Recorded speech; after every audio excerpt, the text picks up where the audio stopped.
Sveikučiai, sveikučiai. Kaip gyvuojat? Kaip sekasi? Šiandien pakalbėsim apie itin svarbią temą. Pasikviečiu mokytojus kartu, jaučiu einančią energiją ir tokią pačioje manyje besiveriančią temą ir pastebėjau, kad taip ir yra stipriausia kalbėti apie tai, kas jaučiasi čia ir dabar, tada tarsi galima įeiti į tą energiją ir ją labai plačiai matosi iš visų aspektų, atrodo labai lengva gyvai ją perteikti. Taigi ši tema bus šiandienos apie nesiekimą rezultatų, o veikimą dėl paties proceso ir dėl pirminio impulso ir Dievo vedimo. Mes tikrai dažnai veikiam šitam mūsų materialiam pasauly, buvom išmokinti per daugybę metų ir amžių veikti dėl kažko, ką galime pademonstruoti, dėl kažko, ką galim suskaičiuoti, parodyti, įrodyti, pasigirti ir pasididžiuoti. Ir tai yra rezultatai. O rezultatai taip pat mums buvo pateikta jų suvokimas labai siaura forma, kad kaip ir paminėjau, kad tai yra vien tik tai, kas yra matomoje, užfiksuojamoje, pamatuojamoje materijoje. Tai čia yra iš tikrųjų pirmoji tokia klaida ir kliūtis į veikimą iš tikrosios laisvės, nes iš tikrųjų rezultatai yra apimantis žymiai platesnę erdvę ir spektrą, nei tik tai, ką mes galim matyti. Tai pavyzdžiui, jeigu veikiam kažkokią veiklą ir jinai neneša, pavyzdžiui, tokių didelių rezultatų, matomų, kaip mes tikimės, tarkim, viską geriausiais konkrečiais pavyzdžiais. Įsivaizduokim, įrašau aš šį video, geriausia su savo pavyzdžiais dar, ne kad kažką prifantazuoti. Tai tarkim, įrašau aš video. Ir mano protas ir sistema vertintų, jeigu surinkčiau labai daug kažkokių tai peržiūrų, atsiliepimų ir panašiai. Ir spręstų tada pagal tai, kad man pavyko ir kad rezultatas yra geras. Bet tai yra tik proto mąstymas. Ir mūsų niekas nemokino ir galbūt net ir patys niekada nesusimąstėm, jeigu neklausėm savo intuicijos, kad rezultatas jau prasideda nuo pat proceso pradžios. Jau dabar aš iš tikrųjų generuoju rezultatą subtiliojo erdvėje pagal tai, kokią išspinduliuoju vibraciją, kokį atlieku, pavyzdžiui, vidinį darbą su savo savybėmis, tarkim su savo disciplina, emocijų suvaldymu, energijos transliavimu, savo intuicijos pasitikėjimu, bendravimu su subtiliaisiais mokytojais, kalbėjimo įgūdžiais, video montavimo ir visos aparatūros valdymo įgūdžiais. Ar jūs matot, kiek yra daug rezultatų, kurie nėra taip lengvai matomi ir apčiuopiami? Ir kaip man labai patiko vienos paskaitos su Lolita Kubilienė metu, ne paskaitos, o sesijos, turėjau asmeninę sesiją. Ir aš būtent ir pasakojau apie šitą temą, kad ką daryti, kai atrodo, kad nori tų tokių rezultatų ir panašiai. Tai jos pirmi žodžiai buvo: nesijaudink, praeis, išauksi, taip sakant, kylant vibracijom ir vis labiau tapatinantis su savim kaip su amžinybė, vis labiau tirpsta ego ir visi tie rezultatų norai, kurie ateina tik iš ego. Mūsų dvasiai ir mūsų esačiai dieviškai daliai tai yra nereikalinga kažkam kažką įrodyti. Po kiti jos buvo žodžiai tokie, kad iš kur tu žinai, kas yra naudingiau, ar kad tu eitum į kažkokį, pavyzdžiui, darbą ir labai ten gerai uždirbtum, kad puikiai atliktum savo pareigas, galėtum pasididžiuoti savo postų kažkokiu. Ar kad tu sėdėtum su arbatos puodeliu terasui, mąstytum apie kvantinę fiziką ir kokias nors suvoktum savo viduje sąsajas ar teorijas ir išspręstum savo viduje galbūt net didžiausius kažkokius karminės kilpas, laiko kažkokius ten niuansus ir tiesiog gali padaryti kvantinį šuolį psichiniai savo visoj būsenoj ir visoj netgi sąmonės lygmenį, tuo paveikdamas ne tik savo giminę, o visą kolektyvinę sąmonę, tai kas gali pasakyti, kur yra didesnė nauda? Čia yra labai reliatyvu.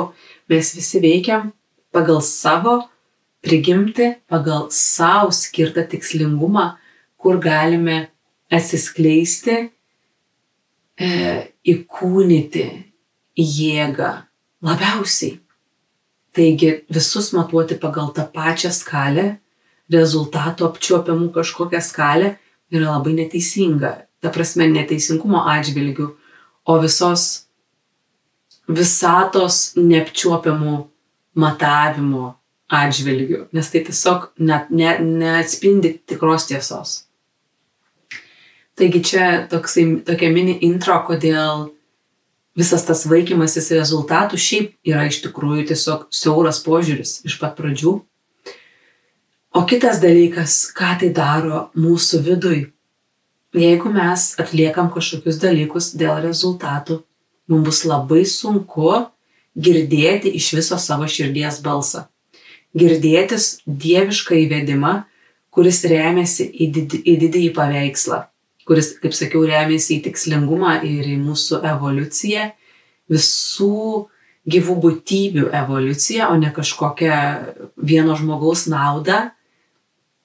Taigi, tikroji laisvė viduje atsiranda, kai mes ištirpdiname savo ego ir savo prisirišimus prie tų rezultatų. O dabar šiek tiek žinių iš emocijų paleidimo, kodėl mums visiems, kaip žmonėms ir egoistinėms būtybėms, kodėl taip svarbus tie rezultatai. Ne vien todėl, kad mus išmokė ir mes galvojam, kad taip turi būti. Čia tik viena priežastis, tas toksai sekimas egregorų ir tokių kaip bandos jausmų.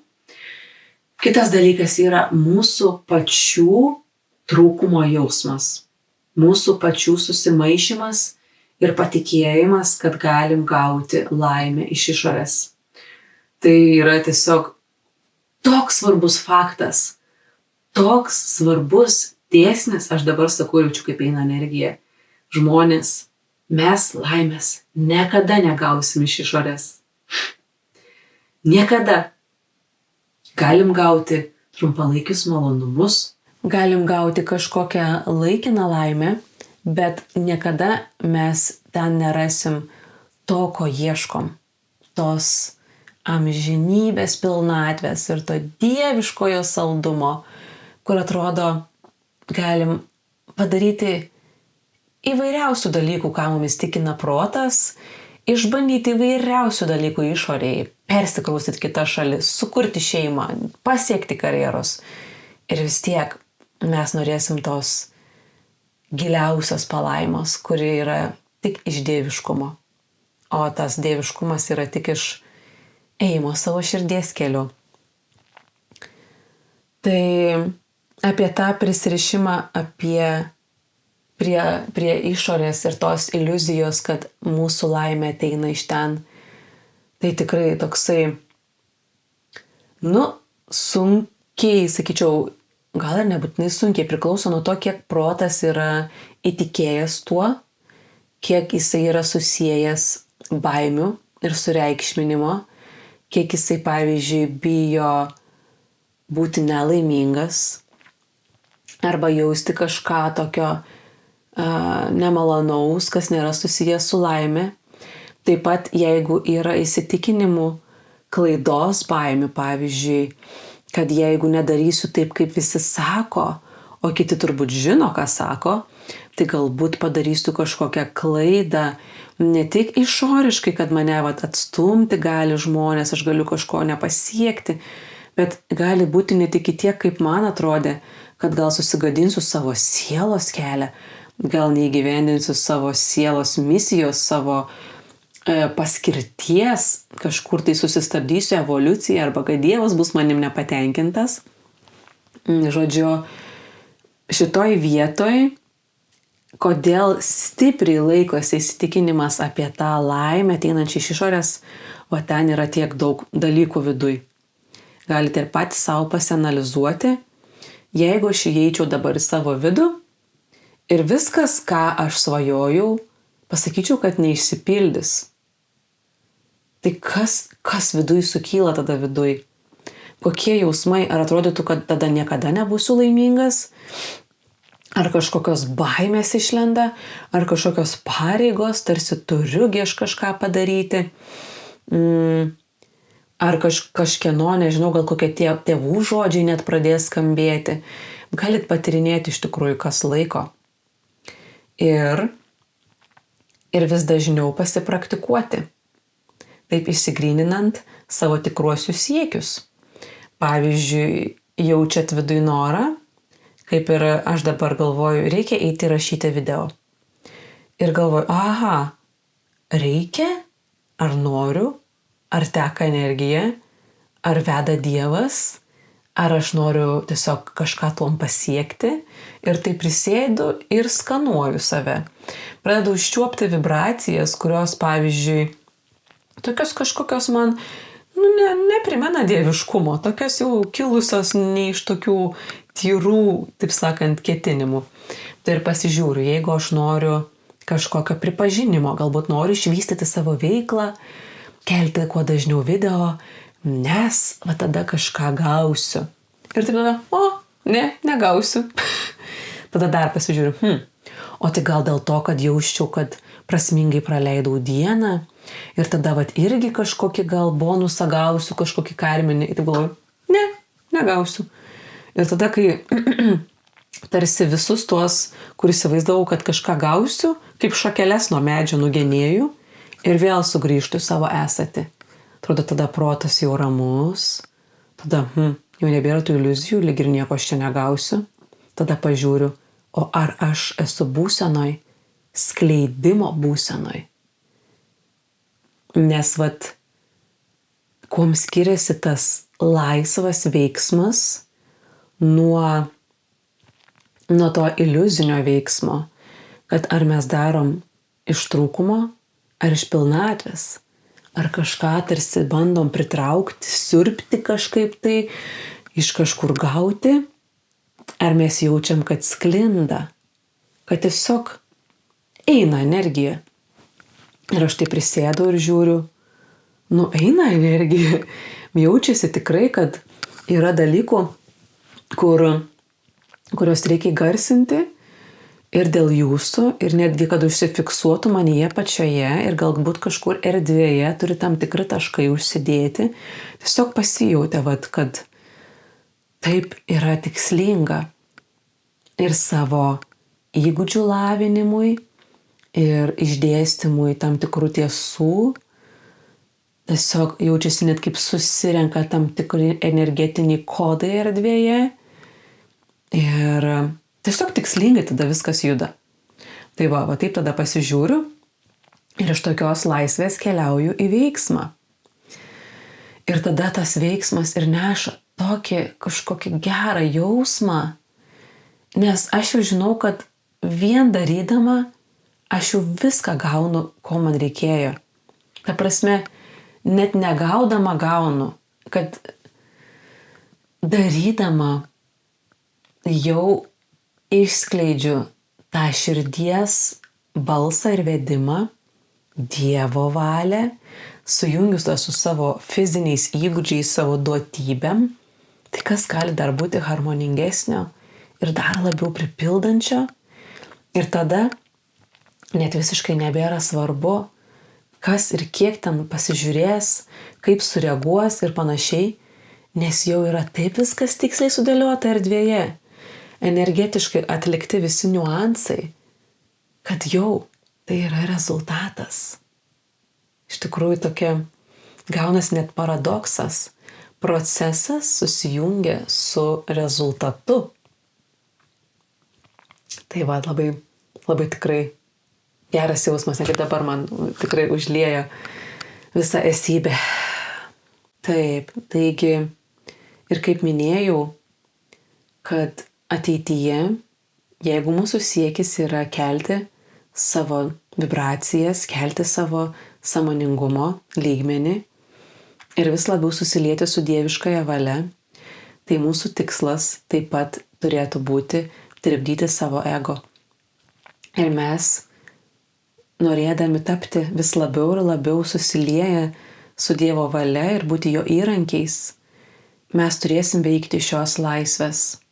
Nes pagalvokit, kaip galim būti Dievo įrankiais arba net ir tiesiog savo širdies laisvais kūrėjais, jeigu mes kaip koks kompiuteris nuolat su kažkokiam virusais ir paklaidom. Ateina aiškus vedimas ir dar pilna kažkokių programų. Gal dar čia tai padaryt, gal čia biški tai padaryt, ten kad tam labiau patiktų ir dar biški geriau atrodytų ir dar kokį įspūdį dar sudarytų ir dar gal kad malonu būtų ten kažkaip ir dar galėčiau biški kažką pasimuliuoti. Sudat, kiek ego daug visko ten, kaip iškreipia tą kelią. tai iš tikrųjų vis labiau ir labiau turėsim mokintis būti toj tikrojo laisvėj. Besąlyginėje tokioje, kuri nepriklauso nuo išorės diktuojamų nuolat kintančių aplinkybių, madų, kažkokių tai niuansų ir kitų žmonių norų ar lūkesčių mums, kad ta energija, kad būtume ištikimi vibracijai, būtume ištikimi energijai, tai dieviškai šviesai. Tas klausimas būtent šios akimirkos ateinančio tikslingumo, kurio nediktuoja aplinka ir kur net rezultatus negalim kibtis, yra ir nemažas iššūkis šiuolaikiniai visuomeniai, nes tada mes galim pasikliauti tik savim ir savo vidiniais pojūčiais, nes niekas neateis mums ir nepasakys, kad čia darom gerai, jeigu mes jam neduosim pažiūrėti rezultato. Juk einam į kažkokią darbovietę, irgi nešam dažniausiai CV su tokiais rezultatais, savo darbo patirtim ir panašiai, o čia niekas mums nepamatuos mūsų subtiliųjų rezultatų, niekas nepaklaus ten angelų ar Dievo, ar tas žmogus ten gerai darbuojasi, jeigu jis darbuojasi, pavyzdžiui, tokiose veiklose kaip aš, kaip kažkokie tai dvasingumo vedliai ar menininkai, tenai nelabai užfiksuosiu tokių dalykų. Tai būtent toksai vis tiek drąsus ėjimas savo keliu labai didina ir vidinę jėgą ir pasitikėjimą savim. Nes tiesiog eini į priekį ir renkiesi tikėti. Belieka tai tik pasirinkimu, ne įrodymu, ne kažkokiu tai tarsi iš kažkokių įvykių išplaukiančia kaip išvada, bet tiesiog pasirinkimu. Ir tai labai labai stiprina ryšį su savo vidinė ašimi, savo pajutimais, tikraisiais norais ir Dievu. Tai stiprus ir svarbus įrankis. Ir taip pat noriu ir pasiųsti tokio kaip ir palaikymo visiems, kurie drąsiai eina savo keliu ir, kaip sakiau, gali būti iššūkis, jeigu tie rezultatai nesimato. Nes nereiškia, kad jeigu esi atsirišęs nuo rezultatų ir darai tik iš vedimo ir dėl proceso, tai nereiškia, kad rezultatų buvimas yra blogai. Ne. Rezultatai gali būti ir dažniausiai jie laikui bėgant vis tiek išsireiškia. Tiesiog jie nebūtinai yra tokie, kaip mes įsivaizdavom, ar kokiu mes tikimės, bet jeigu tam tikra vibracija, o kai klausom savo širdies, ta vibracija visada būna aukšta, tai jeigu mes sekame ją, kuri diktuoja tą tokį šviesos, gausos, pasitenkinimo, pilnatvės, tą visą dažnį, tai ir aplinka nenori pradeda tai atspindėti.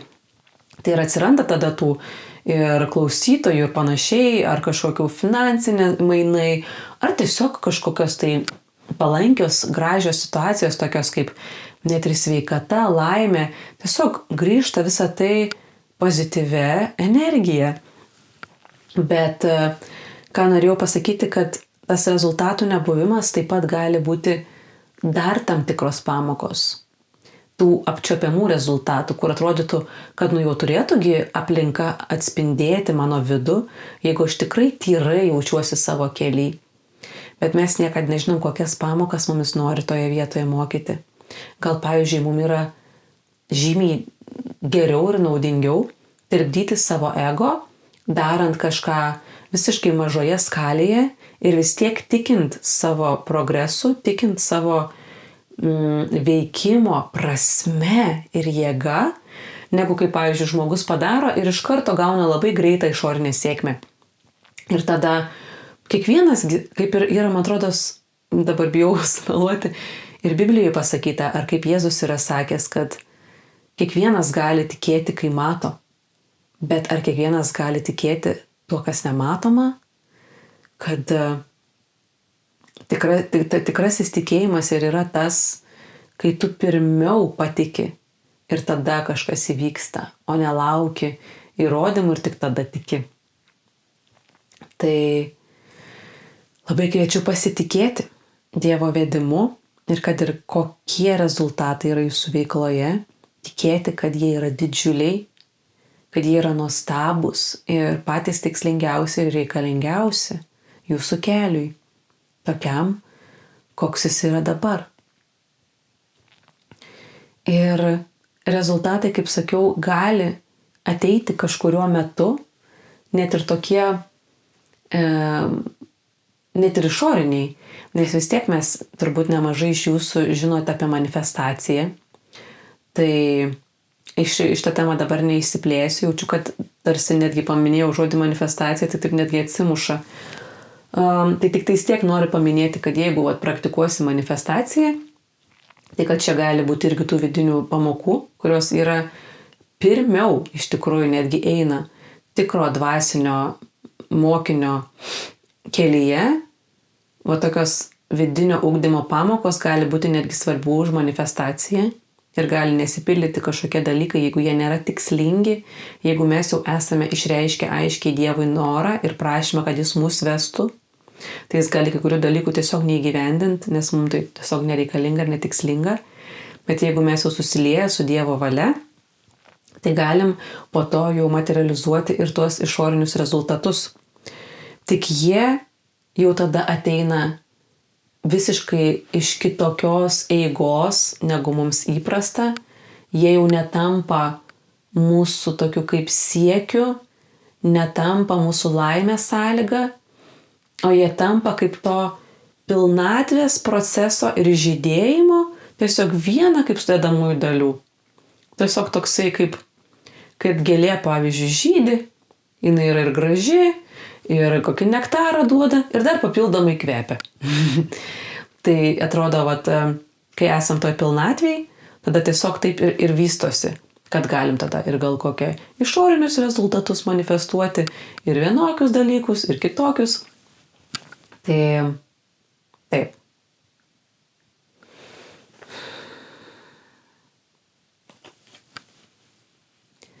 Atrodo, taip greit sukalbėjau, jaučiu, kad įėjo jėga,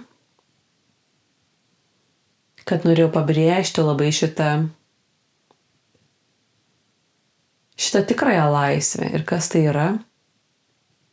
Ir kad ateitis vis tiek ateina be ego. Kuo toliau, tuo labiau tirps jisai ir kils mūsų viso pasaulio vibracijos, valysis mūsų protas, keisis mūsų kūnas, mūsų fizinė realybė. Todėl galim šitam procesui padėti jau dabar, tirpdydami savo ego, susiliedami su Dievu. Dar prisimenu vieną niuansą. Labai ačiū, kad priminėt, mokytojai. Kai dar pasakojau apie tą prisirišimą prie tikėjimo, kad laimė ateina iš išorės ir šiaip visų tokių sureikšminimų, kad kažkas yra svarbu, dėl to būna sunku, pavyzdžiui, ir paleisti tos rezultatų norus. Tai visa tai tiesiog magiškai gydo susitelkimas į amžinybės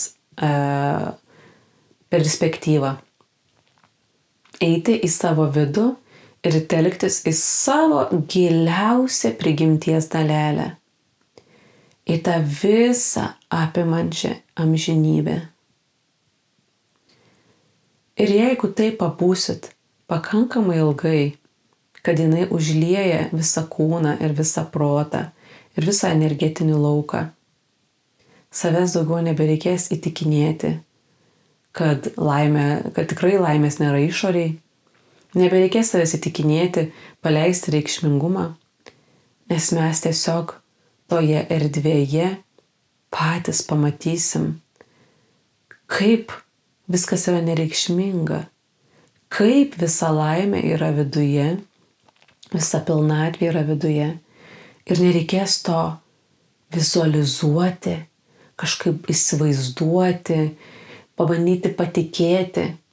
Jūs tiesiog tai pajausit kaip neginčytiną faktą, suteikianti tiek daug savarankiškumo, laisvės, jėgos, džiaugsmo veikti paprastai. Jaučiu, kad ir jums pasiunčiau stiprybės ir jėgos energijos, kaip minėjau, to palaikymo, kad ir kokiame etape būtų jūsų veikla, ar bet kokios svajonės, idėjos, tiesiog kasdienis veikimas, buvimas savo autentiškame gyvenime,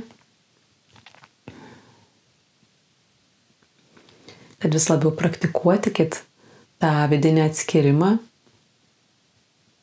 ar kažko siekite ar ne, vis labiau grįžkite į savo ašį ir keliaukite su subtiliuoju pasauliu,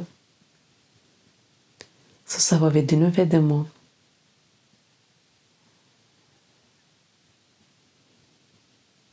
Ačiū, kad žiūrėjot. Didžiausios jums sėkmės ir gražios dienos.